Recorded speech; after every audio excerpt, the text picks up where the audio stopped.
As a chiropractor, I've seen miraculous healing take place. Some might consider these stories to be miracles. Others realize that the miracle is in all of us. The ability for the body to heal itself is fully realized when subluxation is removed. There are those miracles, however, that affect us personally and reaffirm why we believe so strongly in the adjustment. This is why, as chiropractors, we have such a passion for what we do.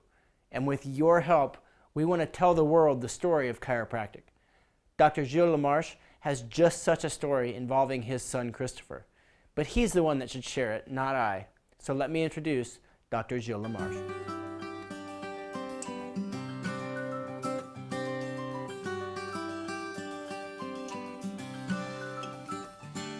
I'm here to share a true life healing story of my son Christopher.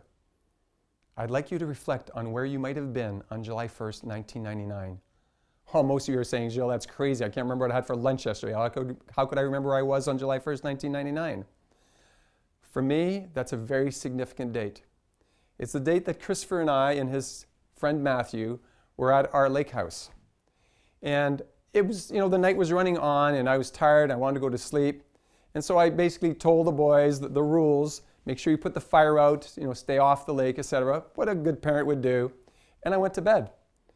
And as I normally say, I'm the type of guy who reaches over, turns the light off, and I fall asleep before the room gets dark. So I automatically went into sleep. And shortly thereafter, I was awakened. Boom, boom.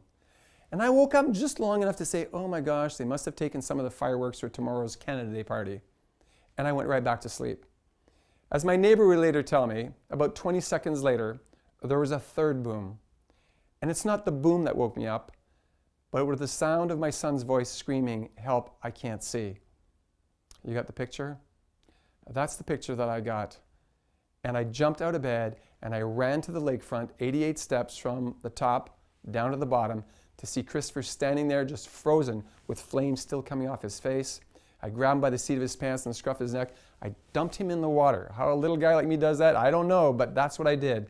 And I carried him up, rushed him to the hospital after wrapping his face in ice to find out that Christopher was blind in both eyes. He had second and third degree burns through more than 50% of his face. You see, he had bent over to pick up the cartridge, which he had read had only 2 blasts, but unfortunately there was a third one. And when he bent over to dip it into the water, the third blast hit him in the face, through his nose, actually burnt even his soft palate into his sinuses.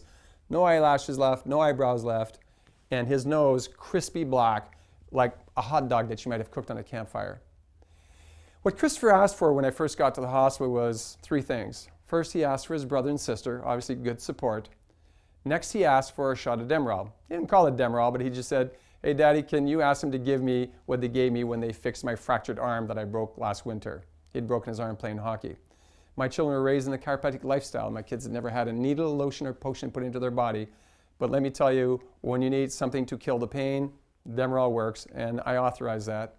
The third thing that he asked me was an adjustment. Well, as a chiropractor for years already, I had not even thought of checking his spine, but I did, and I adjusted him. We met with the doctor, found out that his eyeballs were burnt 50% into the vitreous. That means 50% of his eyeball was completely burnt, and that he would likely be blind for the rest of his life.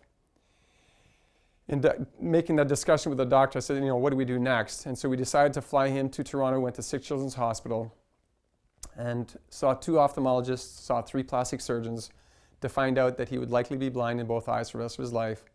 And from the plastic surgeons that, he was young, he had nice skin, he would probably recover well after 2 or 3 plastic surgeries. But the plastic surgeon said to me, please don't travel with him, but we don't want to keep him in the hospital. This is where all the bugs live, and the worst thing that can happen to a burn victim is that they get an infection. If he gets an infection, it'll cause scarring. If it causes scarring, it'll make it much more difficult for us to do our plastic surgical work. And so I agreed, took my son out of the hospital, checked into a wonderful hotel in Toronto, and the first thing that I did is I untucked the blankets at the foot of the bed and I tucked in at the headboard and put my son in this way. He was heavily medicated. He was sleeping 18 hours or more every single day since the injury, and continued to do so. But as a parent, he's my baby, and even though he was 14 years old, he was still my baby, and every time he moaned or groaned, I would be right by his side. And I constantly checked his upper cervical spine.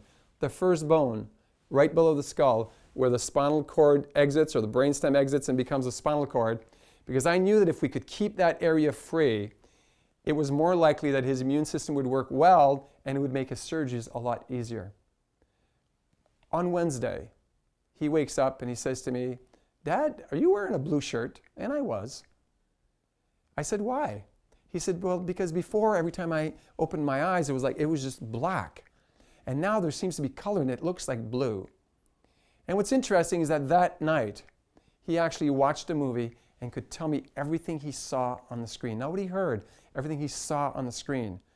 Even being a chiropractor for 2 decades at the time, I was in awe that it was even possible my son had gotten his sight back. I continued to adjust him. We went back to the hospital on the Monday, saw the same 2 ophthalmologists to find out that Christopher had 20/20 vision. It was a miracle, or so they said. We then saw the 3 plastic surgeons, and I remember the female plastic surgeon walking in and looking at him. She went, "Oh my God, what have you done to him? Look, he's got perfect epithelial cells growing." And she's calling in, her team and said, "Look at this. He's not going to need any surgery." Some may say that this was a miracle. I would tell you that my understanding with my 3 decades now of being a chiropractor is that the trueness of the fact that the power that made the body heals the body has never been more certain. My goal in adjusting Christopher was to maintain normal nerve function in the hope that he wouldn't get an infection, in the hope that his immune system would function as it should, and he wouldn't have major problems having his surgeries. What we discovered, obviously, was something completely different.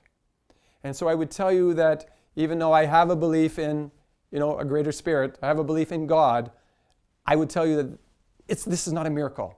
The miracle of health and healing is inside each and every one of us. That's the miracle. That's the power that made the body heals the body, and that's what we refer to. And so have no doubt that the human body can heal any condition. There is no condition known to man that has not at some point actually been healed in another human being. Obviously, there may be roadblocks along the way, but my suggestion to everyone I speak with is listen to a story such as Christopher's.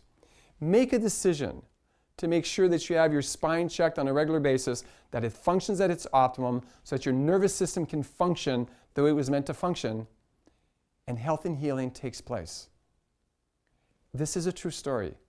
I share it with you from my heart to yours because I'm passionate about people understanding the value that chiropractic can bring to your life.